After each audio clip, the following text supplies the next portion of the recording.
Hello and welcome to this video and this live stream.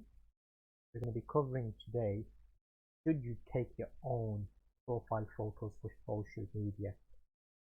So if it's your first time here, make sure to check out my channel and subscribe so you get notifications as soon as they come in.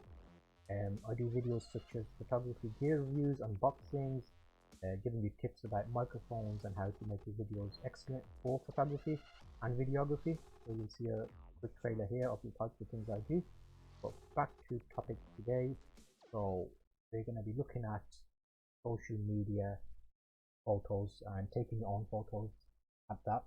Not all of us have DSLR cameras that we can use to take photos, so mobile phones or whatever you have to hand can be used.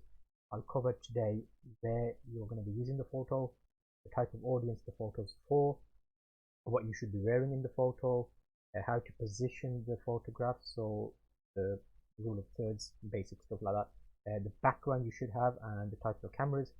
So if I get straight into this, if I take you to my desktop and I'll show you my profile photos so you can use that as a comparison. If I bring you over here and bring over my social media pages, you see on my YouTube I have a display picture of me, and I use that same picture on Facebook. See there, I use the same one on Pinterest, same one on Instagram, and the same one on Twitter. The reason for that is if someone wants to find you, if I back over to it, there you go. If someone wants to find you, and they see one of your social media networks and then they search for you on another site, they can easily find you based on your profile picture across any other sites, because they'll be like, oh yeah, okay, I recognize that person. So that's a good point. However, the only difference being LinkedIn, which is a professional website, and my photo for that is the one that is different. It was taken on a mobile phone. It's not excellent, but you'll notice in terms of what I'm wearing, it's a bit more smart and a bit more professional, you could say. So I look more presentable, as if I'm going to an interview. LinkedIn is a whole new kettle of fish in terms of how you use it. And so I post regular content on there, so make sure to check me out if you're already not using LinkedIn. Create a profile. So I share all sorts of professional tips, articles and blogs and writes stuff on there. So anyway, you don't know about that. What we'll do is go back to speaking about the topic. So I mentioned to you that the photo you take is very important, and show you examples. I bring you back and show you an actual example. So I've got a few photos up here that I've taken of myself, and I'll give you an idea of where I would use them. So this photo, for example, blurry background, standard kind of photographer shot holding a camera. I would use that on Facebook. I'll use that everywhere apart from LinkedIn. And the reason for that is it's a bit too casual. Another one here, again, very casual. Pinterest, LinkedIn wouldn't be a good one. Pinterest is fine. Instagram is fine. Blurry background. I have actually made a separate video as part of my Learn Photography series of how to get blurry background. So I'll link to that in the cards and show you one of the episodes that shows you how to get that blurry background and settings in the camera. Also, this kind of touches on background. This is a bit messy for social media, but you can't see it enough to distract you. And apart from that, let's show you another one. If I show you a smarter one, this one here is a bit better, and it's actually got a bit more of a professional look to it.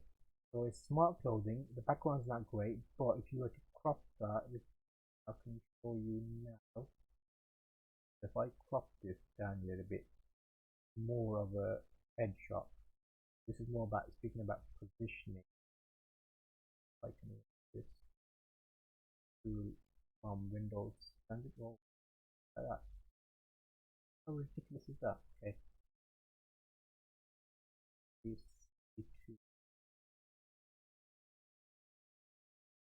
the quality is not excellent. I look a bit angry there. It's not me smiling, so I wouldn't use that. But it's usable.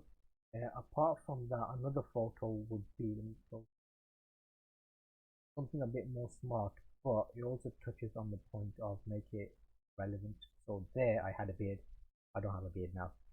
So looks like me, but someone meeting me for the first time would get confused, like, oh, okay, the profile's got a beard, but it doesn't have one now. So make sure your photo is relevant to your look, and you also want a photo of yourself that looks like you. So again, make sure it's a photo of a recent time. You don't want it to be of too long ago when you're young, and not at your best peak look, because if you're going to go to a meeting after a 2-hour train journey, for example, you'll look different to being fresh in a photo. So make sure it's nice, presentable, but not too over the top that you look totally different to what you look like. So to answer the question about should you take your own photo, yes, you should. You can use a mixture of things in terms of what you're wearing. Keep it professional for professional sides, casual for casual sides. Camera, you can use any of your own cameras. I've got a whole video about how to take your own photos with the gear. That covers things more like the tripod, the settings on the camera, how to stand, take photos remotely. So make sure to check that out. I'll put that in the end cards actually to make it easier for you to access. And I will also be letting you chat with me at some point. I'll make that live. For now, I'm just getting these streams out just to make sure they work and they're doing well. Comment below if you think there's anything that can be improved, and if you do take your own photos, I'd be interested to see how well you do, so let me know about those. I'm on all the social media sites, so tag me with the hash ZP or something, and we can have a look and share tips. So I'm hoping you found this useful, and on the left is a video that YouTube thinks you should watch, and on the right is that link to a video which I talked about earlier about how to take your own photographs and the settings in the camera and things.